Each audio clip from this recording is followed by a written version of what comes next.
उद्धव ठाकरे की लुटिया डुबाने वाले संजय राउत लिखते हैं, नेपाल टुडे, ये स्थिति किसी भी देश में पैदा हो सकती है, सावधान, भारत माता की जय, वंदे मातरम।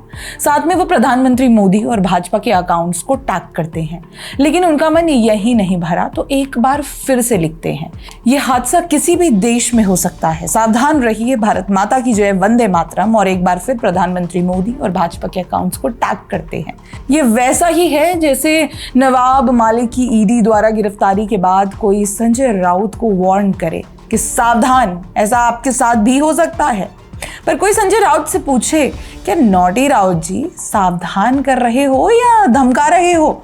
ये सवाल इसलिए क्योंकि उनके सावधान करने और धमकी देने में कोई ज़्यादा फर्क नहीं है, तो इसे हम धमकी समझकर आगे बढ़ते हैं। क्योंकि इसी तरह की भाषा आम आदमी पार्टी के नेता संजय सिंह भी बोलते दिखे। वो कहते हैं कि नेपाल से भारत सरकार को सीखना चाहिए। देखिए, ये सब चीज इसी ओर संकेत करता है कि भाई लोकतंत्र के अंदर अगर आप जनता के अधिकारों को छीनेंगे तो उस पर फिर विद्रोह होता है। तो इसलिए नेपाल से हमारे देश के आकाओं को भी सबक लेना चाहिए। लेकिन मैं तो ये कहना चाहती हूँ कि भाई आप तो भाग्यशाली हैं जो इस तरह की हिंसा की मार नहीं झेलनी पड़ी, क्योंकि जितना भ्रष्टाचार आपकी केजरीवाल सरकार ने किया है उस हिसाब से तो आप जैसों के लिए भारत में जगह ही नहीं है। लेकिन ये नया भारत है, हिंसा से नहीं तिहाड़ में सबक सिखाता है।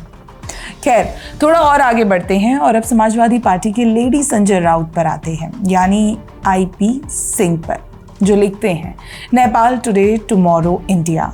वो दिन दूर नहीं जब गोदी मीडिया के दफ्तर ऐसे ही निशाने पर होंगे। तथाकथित मालदार पत्रकार भाग जाओ, बूढ़े मोदी को हटाओ, हिंदुस्तान बचाओ। सवाल ये है कि क्या आईपी सिंह लोगों के अंदर हिंसा पैदा कर रहे हैं? क्या वो बूढ़े मोदी को हटाओ, हिंदुस्तान बचाओ की बात करके लोगों को बरगलाने की कोशिश नहीं कर रहे? मतलब चुने हुए प्रधानमंत्री मोदी के लिए कोई ऐसी अमर्यादित भाषा का प्रयोग कैसे कर सकता है? आखिर सत्ता की ऐसी कौन सी भूख है जो प्रधानमंत्री मोदी को अपमानित करके ही पूरी होती है?